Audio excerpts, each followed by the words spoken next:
So I'll deal with the first 5, and the first tip is mediation is a great opportunity to settle. Make use of it.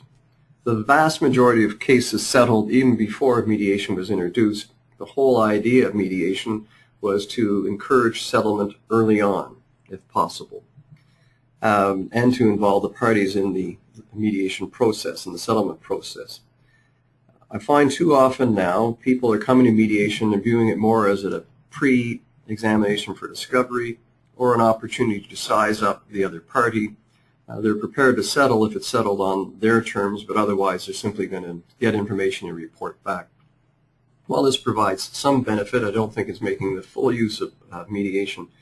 The goal at mediation should be to settle on reasonable terms. And it's important to keep that focus and come to the mediation with that goal in mind. The earlier you can settle things, the less expensive it is for you. And as the old saying goes, files rarely get better with time. Tip number 2, consider mediating before litigation is commenced. As I say, I've been doing this since 1992, and in the olden days, it wasn't, before mandatory mediation, it wasn't unusual for an insurer to call me to say that they're having a dispute with an insured. They would like some help to resolve it before it turns to litigation, and I would meet with the insurance representative and the insured. Sometimes the insured had counsel, sometimes they didn't. But we were able to often come up with a resolution.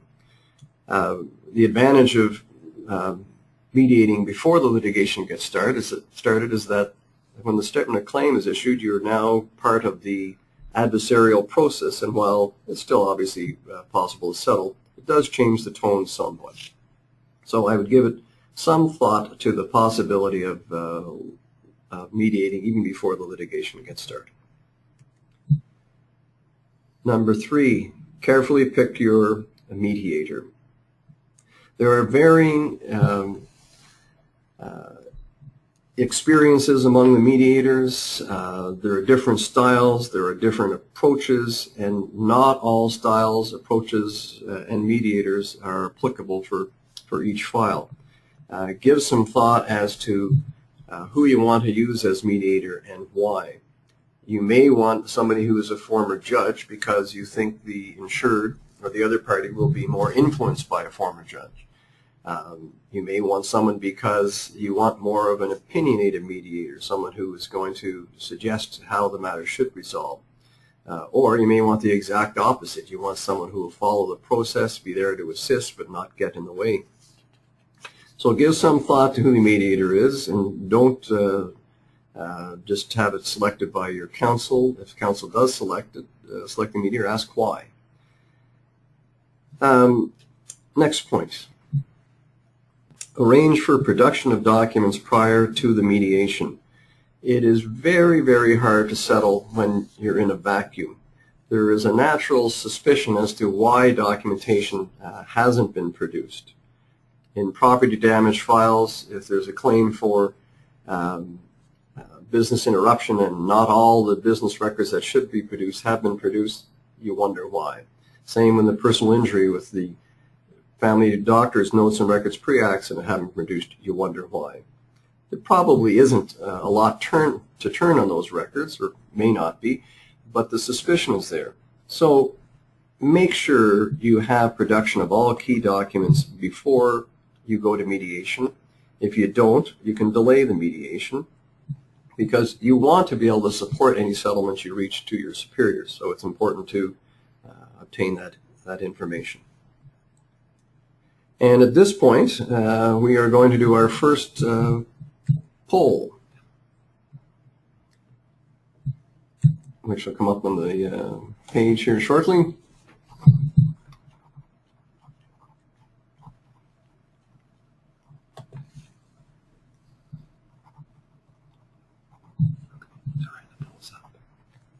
Okay. For some reason we're having a little technical difficulty here. Here it is. Do you meet with counsel face-to-face or over the phone to prepare for mediation, other than just 15 minutes before the mediation starts? So give that some thought. We'll give you 10 seconds to answer it, and then we'll have the poll results.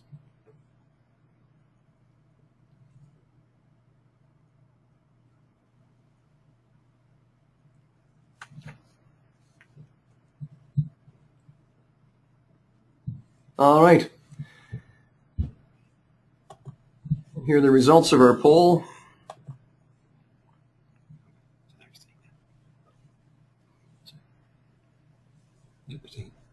All right, so you see the results are 82% say yes and 18% say no.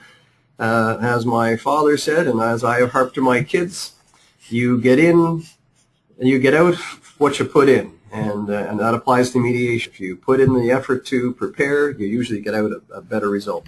So the 18% who don't spend much time preparing, I'd encourage you to maybe begin doing so. Which leads us into the fifth point, which is meet with counsel prior to mediation. Why? One, so that you're on the same page. How are you going to approach this? Are we going to be conciliatory? Are we going to try the intimidation route? What is the value of this file? We want to be somewhat in the same ballpark in that department. What additional requirements do we need? What are we going to ask them for as far as additional information at the mediation, or perhaps additional documentation before the mediation? What are each of us going to say? So that's all important. Take the time to meet, and you'll see on the rest of the points as we go through them, many of them should be addressed with the counsel prior to mediation as well. So I'm going to turn it now over to Lisa to handle points 6 through 10. All right, starting with tip number 6.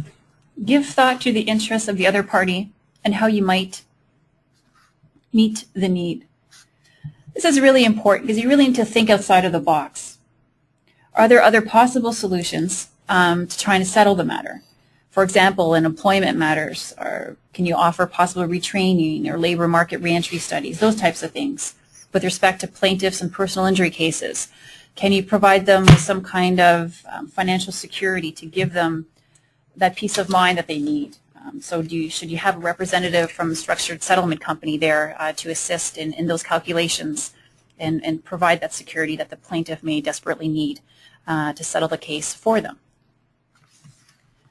Number 7, identify the crux of the dispute. Now this is always an interesting point because there's sometimes files that you look at and you just kind of shake your head and go, I just don't believe them, or there's something about it just gets under my skin. So what is it that's blocking the possibility of settlement for you? And make notes of that so that you can try and get those issues resolved before the mediation, and maybe at the mediation ask those questions. Is there something about the other side's story that just doesn't, make any sense to me? How they fell, the mechanics of the fall, those kinds of things. You need to address those concerns and have the other party have the opportunity to address them and answer them, so that can alleviate those concerns for you and lift that potential block of settlement. Number 8. What additional information would you like to have? Is there something in the file that you need to really satisfy yourself before settling? Do you have all the medical documentation? Is there pre-existing issues that have been raised by counsel and there's no supporting medicals for that? So, ask those questions and get those records to satisfy yourself. Other examples, employment matters. Do you have all the timesheets for missing time, those kinds of things, if they're claiming loss of income? On property losses, do you actually have the damage documentation to really support what it is they're looking for in terms of monetary compensation? So all those kinds of issues you need to raise with your counsel and ensure that you're properly prepared and have the proper documentation before moving to the mediation. So everything you can possibly do in your power to ensure there's potential for settlement. Number 9, do not develop a bottom line prior to mediation.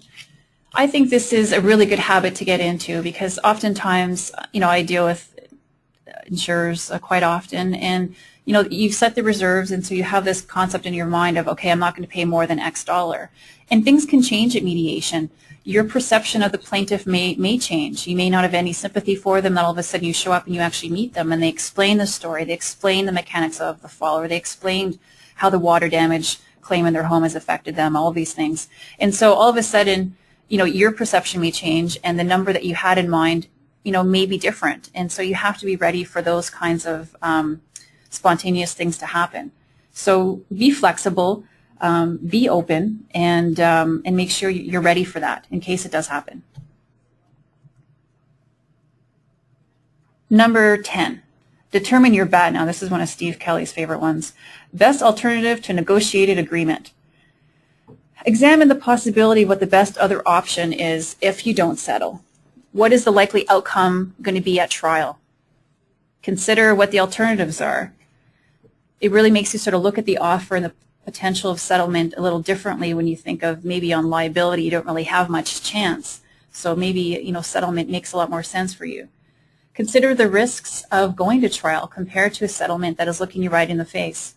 Obviously the cost consequences, continued legal fees, all of those things, have an impact and should affect how you decide to move forward with your offers and potentially settling the case.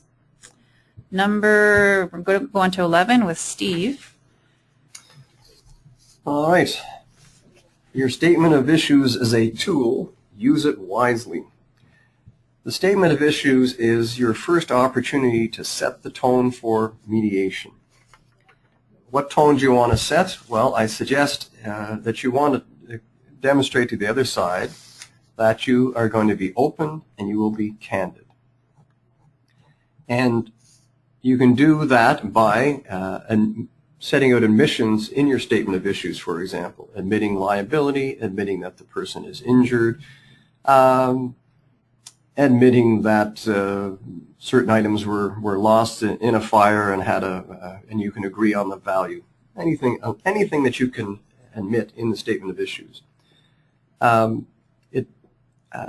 You can then set out your own argument on the key points, so it's not all one-sided, but you do want to use it to set a tone. You can build your own credibility and build good faith so that you're going into the mediation on a proper note.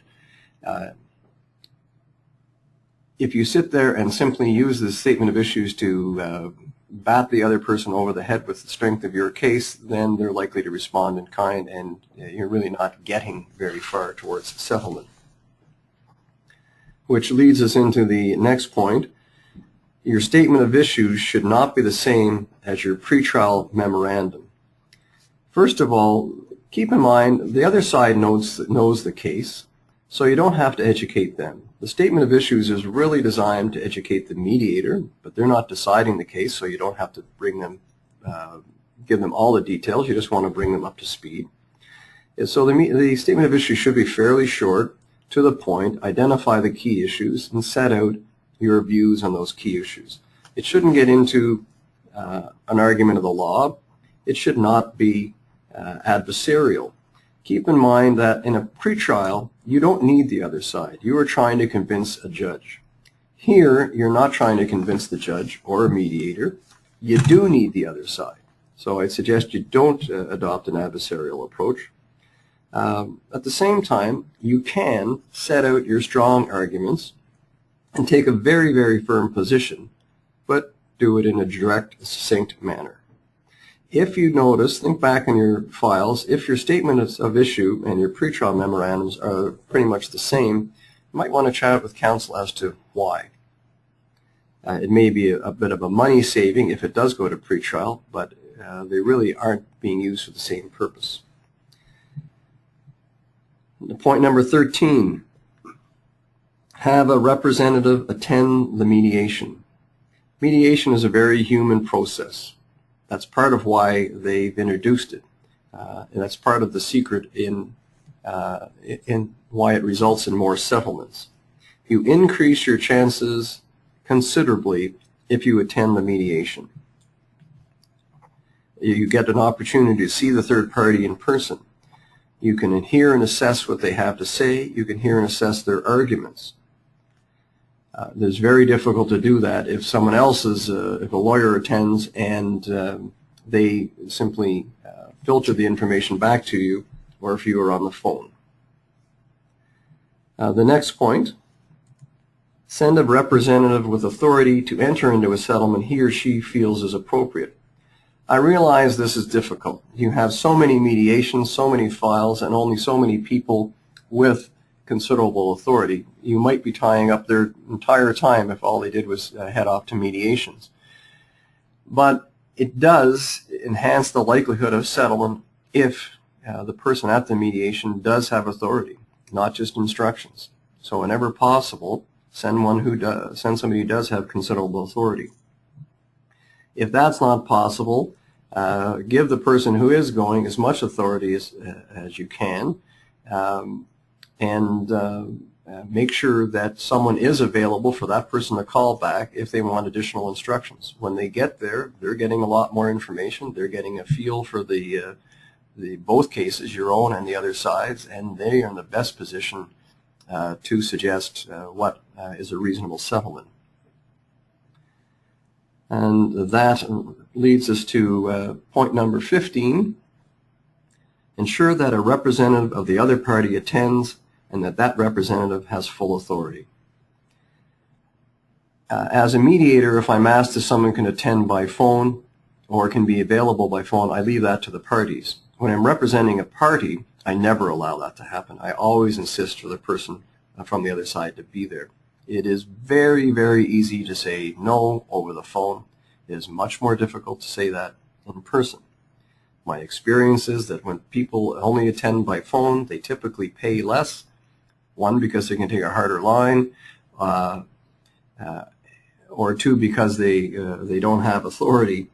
And why you think, oh, that's good, we pay less. My other experience is way more cases don't settle when the people don't attend in person. That isn't a good thing. You're running into a lot more costs if it doesn't settle in mediation.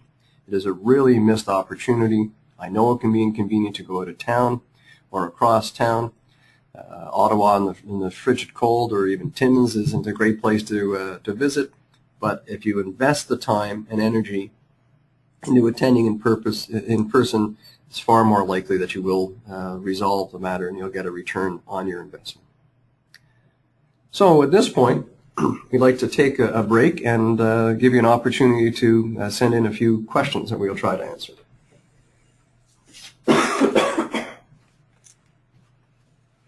We have a question that's come in. What should we do if the other side refuses to send somebody and wants to participate by phone? Well, I just addressed that one a little bit, and I'll expand on it. If they want to, if that's the request you get, the answer is say no. The rules require that someone attend in person, and that someone being a lawyer is not what the rule envisions. So you can insist that someone be there in person. Now, there's a limit of what you can do, because it's quite possible that the other side can simply send a body, excuse me, a local person who has never seen the file before, and that's unfortunate, but most often I find if you insist that they be there in person, they will send someone with authority, although perhaps grudgingly, and when they get there, they're already there, they've invested the time, so they try to make good use of it. And we have one more question that's come in. How can we not have a bottom line when the authority we are given is limited? Lisa? Oh, Steve, I'll let you answer that one. I guess the answer there is, yes, you've got limited authority, but that doesn't stop you from listening and observing. Not only what the other side says, but when you hear your own lawyer make his or her argument on your behalf, you get to assess how strong that sounds. And so you can then try to get additional authority if necessary. So it may be your bottom line or the limit of your authority, but you can always try to expand that if necessary. And if you come down with the being prepared to do so, rather than down here saying, well, this is all I got and there'll be nothing more, I think you're you're better off if you come with an open mind. All right, any other questions? That's it for now. All right, okay, thank you for those, and that'll lead us into poll number 2. Number 2, how often do you say something in the opening statement? Give you a few seconds to answer this one and see. I have an idea what the percentages are going to be, but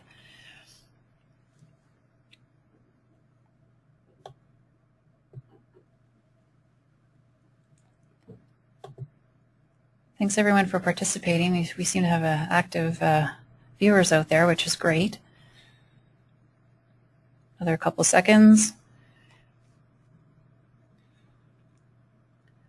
Okay, all right, so 24% of you never say anything, 38% occasionally say something, 18% of you most of the time say something, and 20% always say something.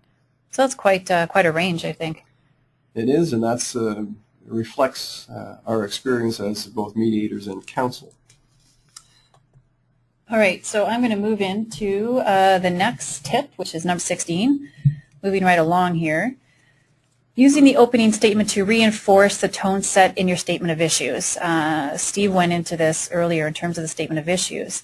It's really important during, I think, the opening to really think about your last mediation and sort of see what worked. Chest thumping and aggressivity sometimes can be played out a little bit by the lawyers in terms of their theatrics, but that may not necessarily reflect sort of your thoughts in it. And don't be afraid to say something in speaking directly to the plaintiff. In my experience, the plaintiffs really appreciate it when they are being spoken to directly by the insurance adjusters without the suits kind of involved. The adjusters are often very honest and very candid, and that's sort of what the plaintiffs need to hear.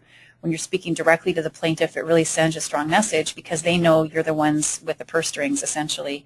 And if you have issues with the claim, then that's going to be problematic from their end. So don't be afraid to speak and and speak your mind, but be upfront and explain why you may have concerns with their claim. Number 17. The opening statement should not be the same as an opening at trial. This is very, very true. The mediation process is meant not to be as litigious in nature. It sometimes can be, as you've all experienced, I'm sure. But the idea is to try and facilitate some kind of settlement, to try and get the matter resolved relatively early on in the litigation process, to save on costs, to get the file closed, get everyone sort of moving onward. So you have to work with each other, the plaintiff and the insurers. Everyone needs to work in the same direction, work together, and try not to start off on the wrong foot by being too adversarial. You really need the other party to settle the action. And at a trial, it's much different. Essentially, you're at war with each other. You're working against each other. As Steve Kelly likes to say, please ride the peace train with me, essentially. So ride in the peace train, get on the train, and try and work together and get things done and get the matter resolved. Number 18. You should say something during the opening. This, in my view, really humanizes the process for the plaintiff. Oftentimes they haven't been to too many mediations or, maybe a situation where it's the insurer in an action with the defendant. But oftentimes they haven't been through the litigation process. They don't know sort of what's going on. And so you may be the only link that they've actually had apart from their lawyer that they dealt with prior to the litigation. So when you say something, it really humanizes the process. It personalizes it for the plaintiff.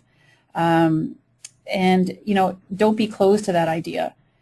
If you have concerns about something, address it with them. The plaintiffs feel intimidated by the process, but if you're speaking to them directly, I think it sort of helps realize that it's not just about the lawyers, it's about them and it's about the action. Next, number 19. Take time to recognize the validity of the other party's point of view, even if you do not agree with it. I find this is really helpful in the mediation process. If there's something about what they're saying about the other party's position that you agree with, don't be afraid to agree with it. If for the purposes of mediation, it's not a problem. It's not going to cause you really any grief in the long run. And if it means that it facilitates it and alleviates some concerns, then don't be afraid to do that.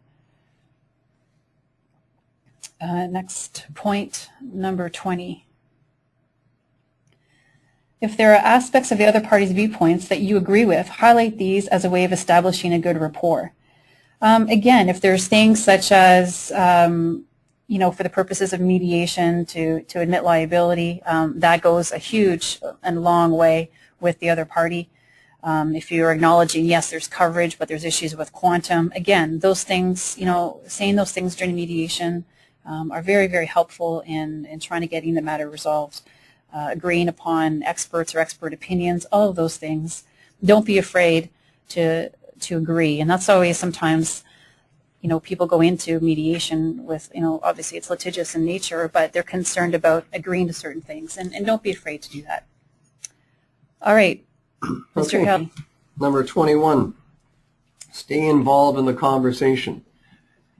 Mediation, especially the opening part of it, is a conversation. And as part of my opening, I usually tell people we could be doing this just as easily around someone's kitchen table. It is a conversation, and it's important you stay involved in the conversation. Make comments that you want to make. If you hear something from the other side you'd like to respond to, say it. If you have a question that comes up during the discussions, ask it. By staying involved in that way, you generally increase the amount of information that is available, which enhances the likelihood of settlement.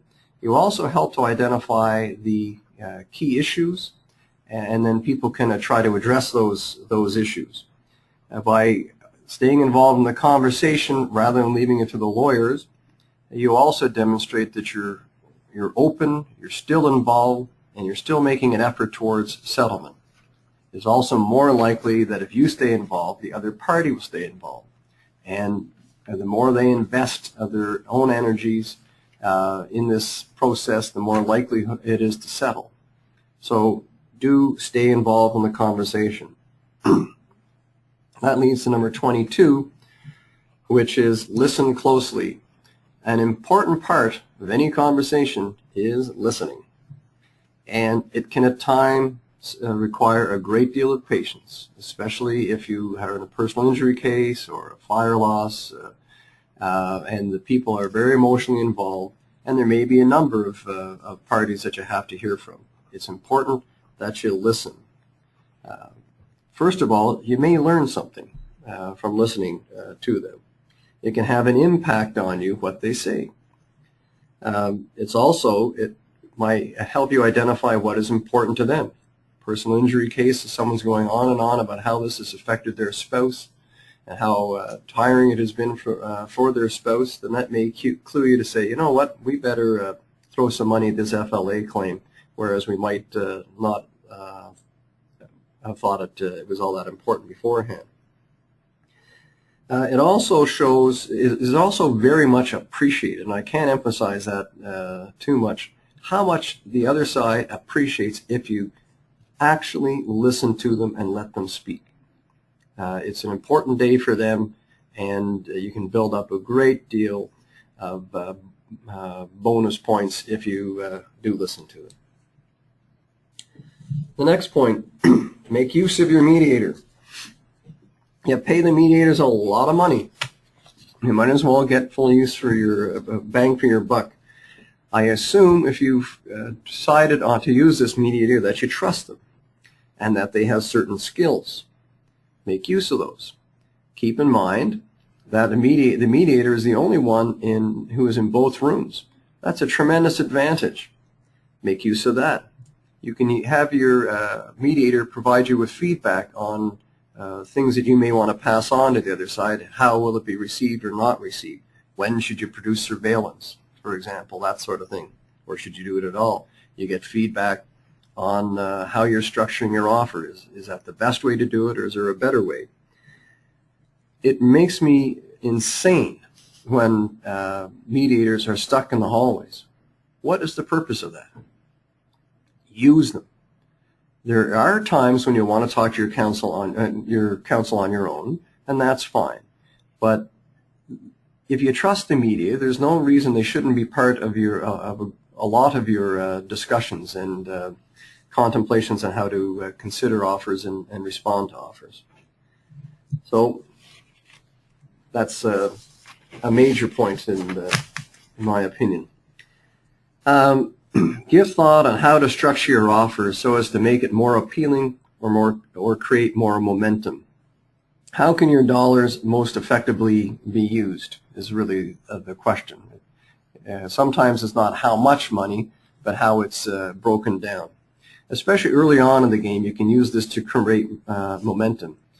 If there's a smaller item such as, let's say, housekeeping, and they say 10 and you say 75 and you think 75 is really more than they should get, you still may want to pony up the extra $2,500 so you can get a settlement on one point, and that creates some momentum. And if need be, you can save that $2,500 someplace else. Yeah, you may decide again that you want to put money on an FLA claim because that's clearly important to the other side. Or you'll see from their offers that the FLA claim doesn't mean much anything, and you won't, whereas you were going to put 5 on it before, you may not put anything on it now. So just be creative and give it a considerable thought to how you structure offers. And the last point that I will address is number 25. Avoid describing your offer as your last offer or bottom line. To do so, in my opinion, creates 2 major problems. First, if you say it's your last offer and they come back in with another offer that's very close to yours, it may surprise you. You figure, oh, they're never going to come anywhere near this, and suddenly they do. But you said it's your last offer, and you're not going to move from that. Well, you have to kind of eat your own words if you're going to move to that offer. Or if you're not prepared to do so, you lose out on a settlement. So that's one problem. The second problem is if you do move, what about the next time you're with this mediator or with this lawyer on the other side and you say it's your last offer? They're going to recall that you said that before and it wasn't. So you've lost some credibility. In my opinion, keep that to yourself and make your offer, and if another offer comes back in that's not acceptable and you don't want to move, simply don't move. That'll send them a message. If the other side decides to negotiate with themselves and move either to your number or very close to it, then you leave the option open to move if you wish. There's nothing, in my opinion, or very little to be gained by describing something as your last or bottom line offer and a considerable amount to be lost. All right, number 26. Recognize that it's not all about money, at least not all of the time. That's what everyone always says, when they start these actions. Oh, it's not about the money, it's about the principle. Well, it oftentimes is about the money, but sometimes it's just not. Sometimes plaintiffs just want a simple acknowledgement. Yes, the roads were slippery, or yes, I slipped and fell and it was because something wasn't done. You can acknowledge their concerns and appreciate the fact that they have been injured, but you don't necessarily have to go so far and as obviously admit liability if that's not where you're going. They're simply looking, sometimes, the plaintiffs for an apology, of an acknowledgement of sort of what's transpired and what's happened. And if it's appropriate, don't be afraid to do that. Sometimes plaintiffs feel like they're being called liars because of how things have, transpired in the files. And that's not necessarily the case. So don't be afraid to address that and express that you're just concerned about certain issues of credibility or whatnot. So, please consider that apologies can go a long way in trying to get a file resolved. Number 27. Be persistent in your pursuit of a settlement. Mediation can take a lot of hard work. Sometimes they're relatively easy. Parties have had discussions beforehand, and so it's just a function of getting it through and done. Oftentimes it's a lot of work, and it's back and forth between the parties, but you can't give up, and you got to sort of keep on it and keep the momentum moving, and be patient. It's not something that happens sometimes very quickly. Don't be afraid if things have kind of hit a stumbling block to change things up and say, okay, well, why don't I just meet with the plaintiff with the mediator alone, or why don't the lawyers just meet and see if we can kind of get things moving in another direction and see how that proceeds. Because you've gotten to that stage, you've paid the money, you might as well use the time and make the mediator work for the money. That's what they're there to do, and ensure that they do that. One other thing just on that point is I just want to make sure, everyone's sort of been through the process sometimes where people get upset and irritated and they just pack up and leave. And that's always something you don't want to do. You want to ensure that you stay and you stick it out. So I just wanted to add that to number 27. Number 28. If a settlement is reached, get it in writing. Really, really important. As an adjuster, don't leave the mediation until you have a piece of paper in your hands. It facilitates it for you. You know exactly what's going on. You never know what's going to happen. Some parties may get disgruntled or rethink the whole settlement. Obviously, your lawyer's going to have a copy, but just for your own peace of mind, get a copy of the terms of settlement so you have it for your records, and so you know what checks are being cut or whatnot. So it's always important to keep it in writing and have a copy of it. Number 29. If a comprehensive settlement cannot be obtained, look for opportunities to settle an aspect of the dispute. Consider alternatives to ongoing litigation or establish a timetable. This is really helpful. As Steve and I have been stressing, you're paying good money for these mediators, make them work. So, okay, fine, you've gotten to a point where you're not going to be able to settle the matter, but you've kind of limited some areas. Maybe it's a function of getting the right experts, agree on, experts that can be retained and move forward with that. Assessments on property damage claims or whatnot. Things that, the parties are able to narrow down and get done and agree to, make use of it. Also, getting a timetable set up in terms of getting experts' reports exchanged, discovery schedule, all those kinds of things allow you to keep yourself in the process and understand what's going to happen next so that things can run smoothly and keep going, if it happens to not settle. Number 30. Well, actually, before that, we're going to go to poll question number 3, which is, what percentage of your files settle at mediation?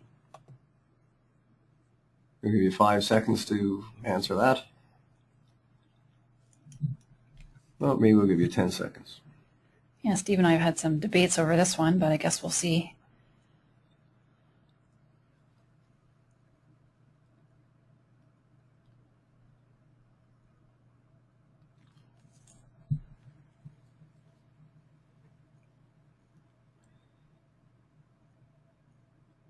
All right.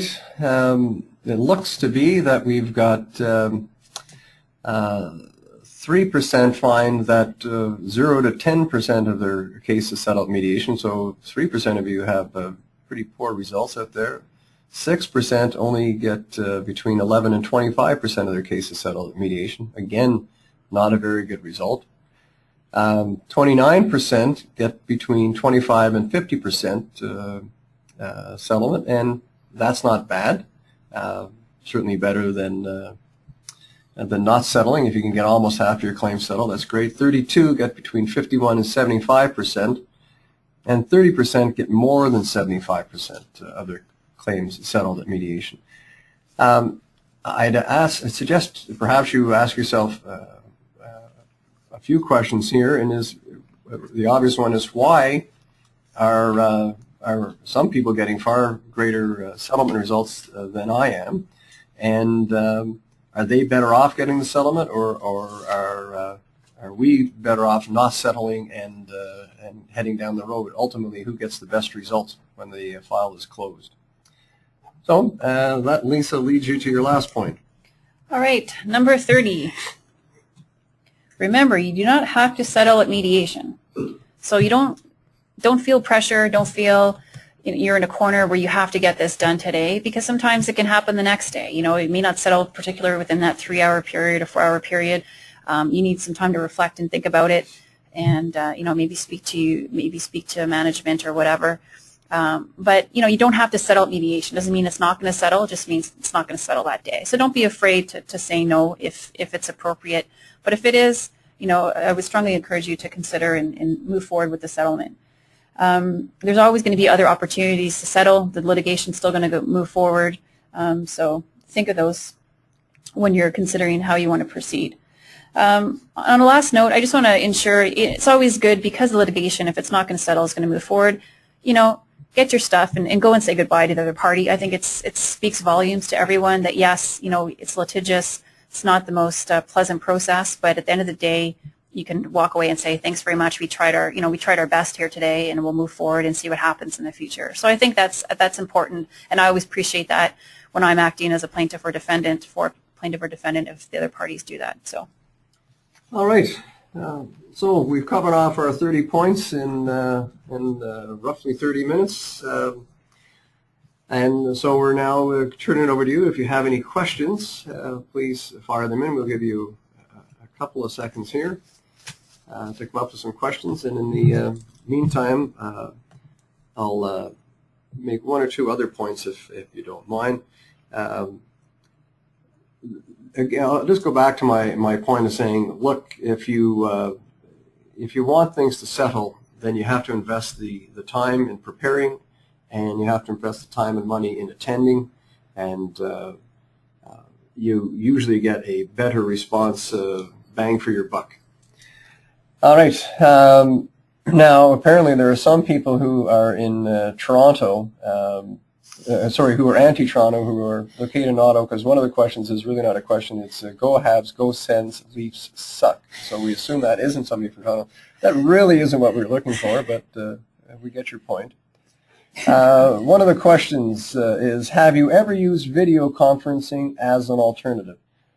Yes, I've used video conferencing as an alternative. I've used it a couple times. One time we got into some computer glitches or technological glitches, so it didn't run all that smoothly. Other times it's worked.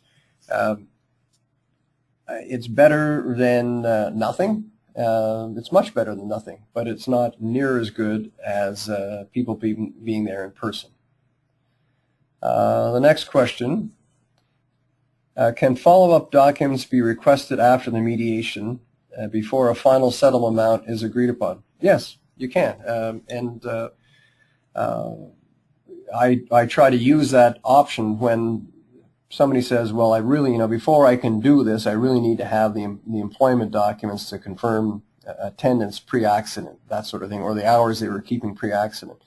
So they view, well, we really can't settle now. Well, they'll have to produce them and we'll consider them. And I try to say, all right, well, let's assume they're here, and let's assume they say what they say they will. What can we do?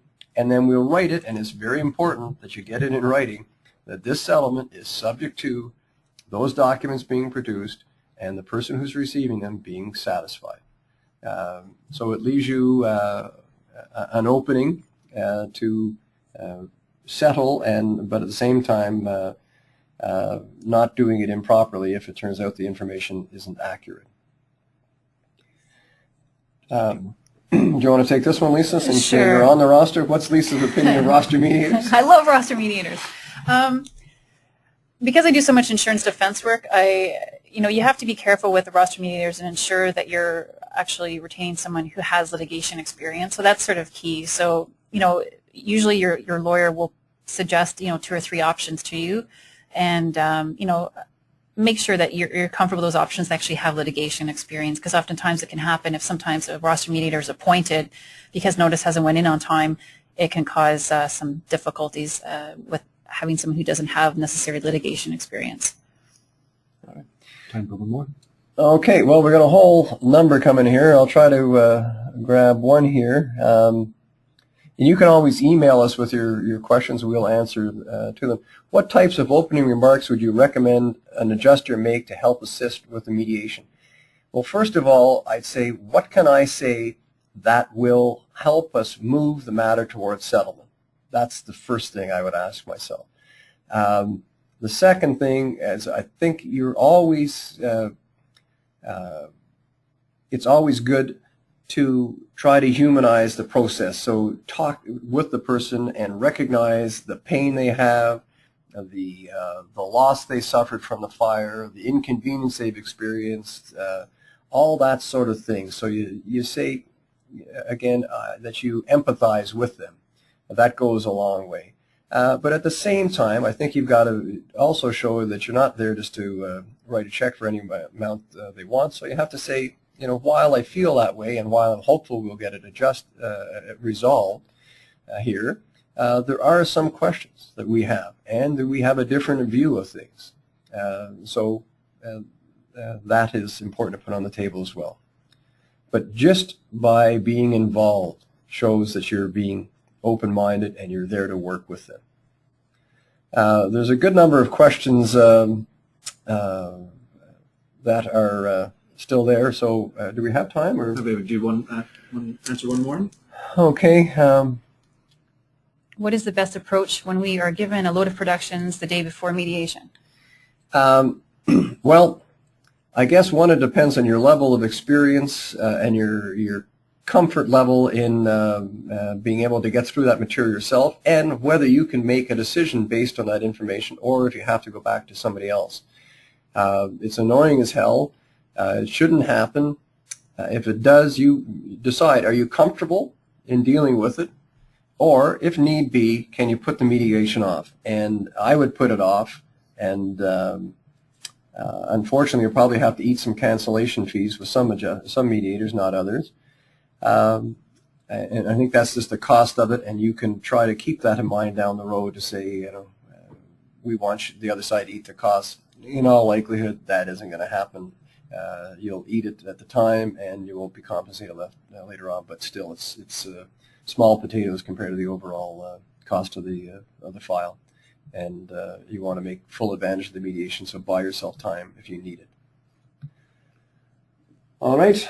Okay, I think that's all the time we have.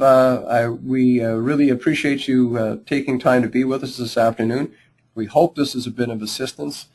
The questions keep coming in, so please email us if you like, and we'll respond to them. And we look forward to conducting further webinars in the future. As well, if any member of our firm can come down and meet with you in your office and do a presentation on this or any other topic, we'd be pleased to do so. All right, thank you very much. Enjoy your day. Thanks. Let's see, is that on?